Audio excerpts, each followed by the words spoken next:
ni icyambere gikomeye. Kugirirwa icyizere ni ishema, ni amahirwe, navuga yuko ari n'agaciro abantu baguhaye. Yemwe navuga yuko ari n'amahirwe yo gutanga serivisi, ni amahirwe yo kugira ngo nawe ushobore gutanga serivisi kuri wowe, ni amahirwe yo gutanga serivisi mu Nyarwanda. Ubwo rero iki ni icyizere mwagiriwe, kandi nibwira yuko ari icyizere tudakwiye gutesha agaciro. Muranyumva? Icyo ni kimwe. Icya kabiri ni ukwemera inshingano. Kwemera inshingano kuri wowe ni ukwiyemeza, ni ukwitanga, ndetse ni ubutwari.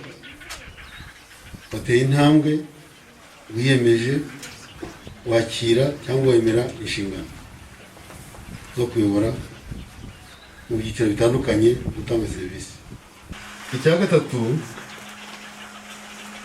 icyo nshaka kubabwira ni igihango. Ubu mwagiranye igihango n'igihugu, ni igihango.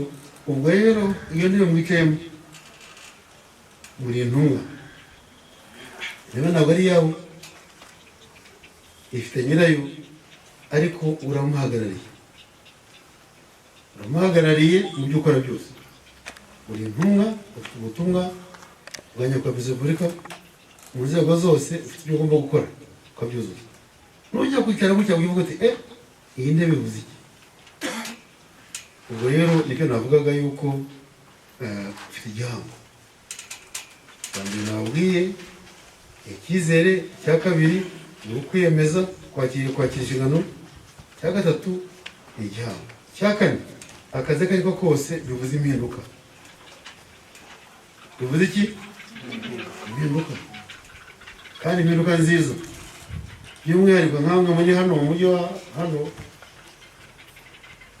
hano mu mujyi wa Nyamata. Cya gatanu aricyo cya nyuma, nyamuneka ni gukorana indangagaciro. Kwakira umwuga, gukoresha indangagaciro, bikabafasha kugira ngo twubahirize gahunda za leta, iterambere, imiyoborere myiza, umutekano, n'abaturage kugira imibereho myiza.